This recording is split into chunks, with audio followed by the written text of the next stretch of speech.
oleh guru kelas, bukan hanya school counselor. Kalau school counselor pasti bisa. Ide ini adalah supaya school counselor bisa bekerja dengan maksimal karena dibantu oleh banyak guru, sehingga pergerakannya masif dan dampak baiknya bisa langsung dirasakan jauh lebih cepat. Seperti itu. Oke? Nah, yang pertama adalah kita perlu ngajarin yang namanya konsekuensi. Konsekuensi itu misalnya kamu marah dan kamu hitting itu pukul, maka tidak ada game, tidak ada boleh kamu pegang komputer. Pada saat kamu nggak boleh pegang komputer, semua sedih. Misalnya Anda ngomong ini adalah orang tuanya, ayah sedih karena kamu marah dan kamu pukul. Kamu juga sedih karena mungkin selama 2 hari tidak boleh main komputer kesenanganmu. Tapi misalnya kamu marah dan kamu bicara sama orang dewasa, sama ayah, sama bunda, kita akan bantu kamu untuk untuk selesaikan masalahmu. Seperti itu. Paham ya? Konsekuensi, aturan itu harus selalu diletakkan di depan. Jangan buat aturan setelah anak buat masalah. Saya sendiri,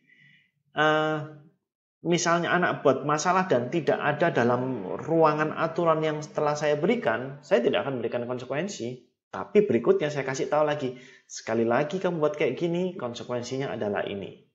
Paham ya?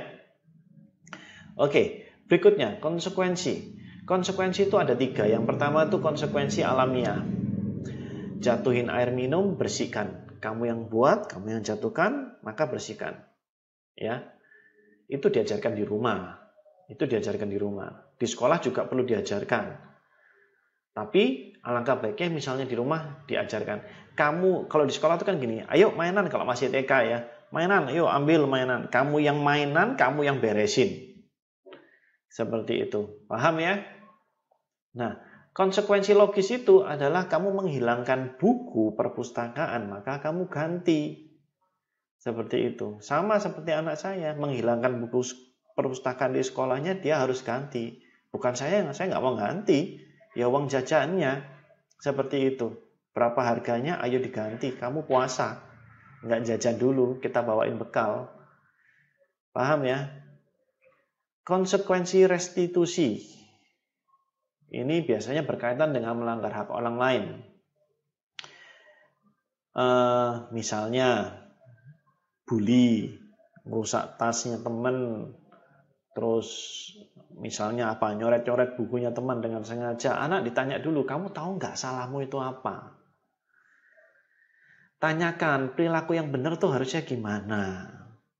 Tahu nggak kalau salah? Oke, salah Pak, ya saya tahu. Ya sudah, kalau udah salah yang benar harusnya gimana? Nah, ini kan menumbuhkan kesadaran juga. Wajib membayar korban. Maksudnya wajib membayar korban itu apa? Melakukan kewajiban korban. Jadi, seperti yang di video pertama, konsekuensinya adalah dia menjadi si korban. Dia menjadi rasanya jadi orang yang dia lukai perasaannya, orang yang dia salahin. Misalnya dia harus ngerjakan tugas, dia yang ngerjain. Hari ini dia bawa bekal apa, seperti itu. Yang sudah saya jelaskan di video pertama.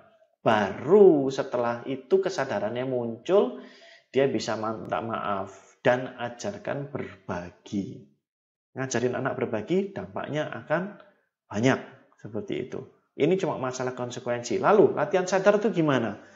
Latihan sadar ini bisa dilakukan setiap hari di mata pelajaran tertentu, nggak lama kok. Mungkin paling lama sekitar 7-10 menit aja kalau sudah biasa. Pada awalnya perlu penjelasan, pasti lama 15 menit.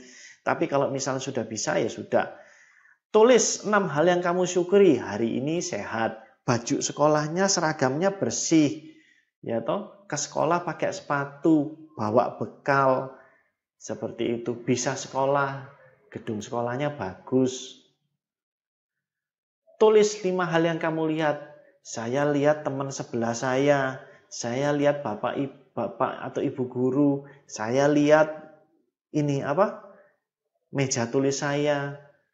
Seperti itu, saya bisa melihat tas saya.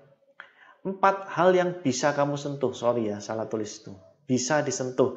Saya bisa pegang baju saya bisa pegang kulit saya bisa pegang bolpen saya. Yang 3 hal yang kamu dengar, saya bisa dengar suara angin. Saya bisa dengar suara bolpen jatuh teman saya. Saya bisa dengar suara misalnya kelasnya pakai AC, suaranya angin AC. Atau saya bisa dengar suara itu ada teriakan di belakang. 2 hal yang kamu bau. Kamu membawai apa? Seperti itu. Apa saja? Baunya ruangan ini, atau baunya lem, barangkali bawa sedang mengerjakan prakarya, atau apapun. 1 hal yang kamu rasa, tuliskan. Kamu merasakan apa? Kamu merasa senang di sekolah atau apa? Dan semuanya ini ditulis.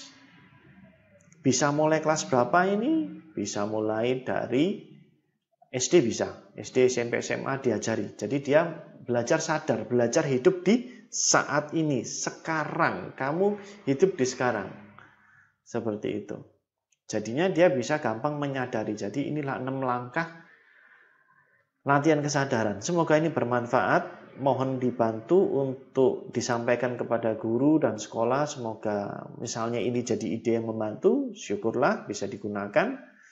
Bisa memperkaya salah satu teknik untuk memperbaiki emosi anak, pendidikan, dan untuk banyak kebaikan tentunya. Terima kasih. Semoga ini membantu.